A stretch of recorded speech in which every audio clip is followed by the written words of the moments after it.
రాజులకు రాజు ప్రభులో ప్రభు అయిన యేసుక్రీస్తు నామమున మీకు శుభములు. ఈరోజు దేవుడు మనకు అనుగ్రహించిన వాక్య ధ్యానము ప్రవక్త అయిన యెషయా రాసిన గ్రంథము 30వ అధ్యాయము 26వ వచనం. యెహోవా తన జనుల గాయము కట్టి వారి దెబ్బను బాగుచేయు దినమున చంద్రుని వెన్నెల సూర్యుని ప్రకాశం వలె ఉండును. సూర్యుని ప్రకాశము 7 దినముల వెలుగు ఒక దినమున ప్రకాశించినట్లుండును. ప్రియులారా, ఈ వాక్య ధ్యానాన్ని మనం పరిశీలించినప్పుడు యెహోవా తన జనుల గాయములను కట్టి వారి దెబ్బను బాగు చేయు దినమున. గాయము కట్టువాడు ఆయన, మాన్పువాడు ఆయన, బాగు చేయువాడు ఆయనే. అయితే ఒకానొక దినం వస్తుందంట, సంపూర్తిగా ఆయన మనలను స్వస్థపరిచినప్పుడు ఎలా ఉంటుందంట? చంద్రుని వెన్నెల సూర్యుని ప్రకాశం వలె ఉంటుంది. అంటే నీ జీవితాన్ని బాగు చేసిన తరువాత ఆయన నిన్ను వెలిగిస్తాడు. నీవు అదే స్థితిలో ఉండటానికి వీలు లేదు. అది దేవుని యొక్క నీతి, ఆయన నియమము.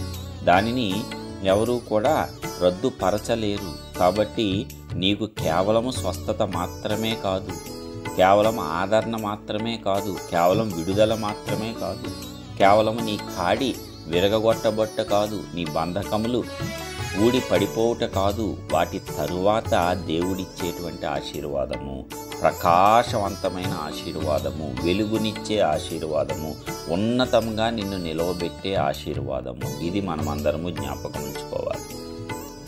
చంద్రుని వెన్నెల సూర్యుని ప్రకాశం వల్ల, అంటే అప్పటి వరకు సాధారణ స్థితిలో ఉన్న నీ జీవితాన్ని ఆయన అద్భుత రీతిగా హెచ్చిస్తాడు, అభివృద్ధి చెందిస్తాడు. అందుకే కేవలం స్వస్థతలో మాత్రమే మనము ఆశీర్వాదం పొందుకోవటం కాదు, స్వస్థత ద్వారా, స్వస్థత తర్వాత అన్ని విషయాలలోనూ ఆయన మనలను అభివృద్ధి పరుస్తాడు.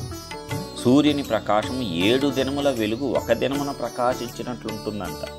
అంటే చూడండి, 7 రెట్ల ఆశీర్వాదాన్ని ఇస్తానంటున్నాడు. అప్పటి వరకు నీవు బంధింపబడి ఉన్నావు. అప్పటి వరకు నీవు ఆ కాడిని మోస్తూ భారంగా జీవితాన్ని వెళ్ళదీస్తూ ఉన్నావు. ఆయన దానిని విరిచివేశాడు, నీ కట్లను తెంపాడు. తర్వాత నీకు ఆశీర్వాదము ఎన్ని రెట్లు? 7 రెట్ల ఆశీర్వాదంతో దేవుడు నిన్ను అద్భుత రీతిగా ప్రకాశమానమైనటువంటి ఆశీర్వాద కారకునిగా దేవుడు నిన్ను నియమించబోతున్నాడు. దేవుడు గొప్పవాడు. అందుకే ఆయనను ఏ మాత్రము మనం విడనాడకూడదు. ఎట్టి పరిస్థితుల్లో దేవుడి నుంచి తొలగిపోకూడదు. అదే విశ్వాసం, అదే నిరీక్షణ కొంచెమున్నా నువ్వు పట్టుకొని అలాగే దేవునిలో కొనసాగితే అద్భుతంగా వాక్యాలు నెరవేరటం చూస్తావు. ఖచ్చితంగా దేవుడు నెరవేరుస్తాడు. నీకు ఎంతటి గాయం తగిలిందా? ఎంతటి మానసిక వేదన అనుభవిస్తున్నావా? కృంగిపోయావా? అనేక ఎదురు దెబ్బలు తిన్నావా? దేవుడు నిన్ను బాగు చేస్తున్నాడు. ఈ దినమున బాగు చేయటమే కాదు, తర్వాత నీకు ఇచ్చే ఆశీర్వాదము అప్పటి వరకు నీవు కోల్పోయిన వాటికంటే 7 రెట్లు అధికంగా ఉండేలాగా ఇస్తున్నాడు. హల్లెలూయా! చూసారా ఎంత గొప్ప దేవుణ్ణి మనం కలిగి ఉన్నాము. కాబట్టి ఈ దేవుణ్ణి అనుసరిద్దాం. విడనాడవద్దు, విశ్వాసంలోంచి తొలగిపోవద్దు, నిరీక్షణ కోల్పోవద్దు. ఆయనే సమస్తమును చూచుకునేటువంటి దేవుడు, అనుగ్రహించే దేవుడు, హెచ్చించే దేవుడు, ఆశీర్వదించేటువంటి దేవుడు. ప్రార్థించుకుందాం. సర్వోన్నతుడైన గొప్ప దేవ, ప్రియ పరలోకపు తండ్రి, మీ ఘనమైన శ్రేష్టమైన నామానికి వందనాలు చెల్లిస్తున్నాం.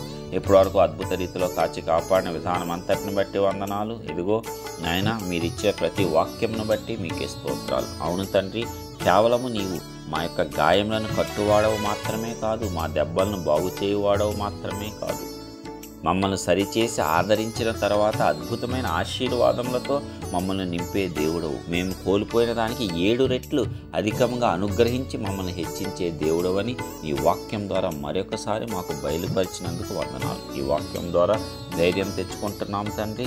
అదే రీతిగా నీలో విశ్వాసంలో, నిరీక్షణలో ముందుకు సాగిపోతూ నీవిచ్చే ప్రతి ఆశీర్వాదంను సంపూర్తిగా మేము పొందుకునేటట్లు కృప చూపించి ఆశీర్వదించారు. మీ నామాన్ని ఘనపరిచేటట్లు మేము జీవించినట్లు సహాయము దయచేయండి. మహిమ, ఘనత, ప్రభావాలు ఆరోపిస్తూ యేసు నామమున ప్రార్థించి పొందుకొంచున్నాం పరలోకపు తండ్రి. ఆమేన్.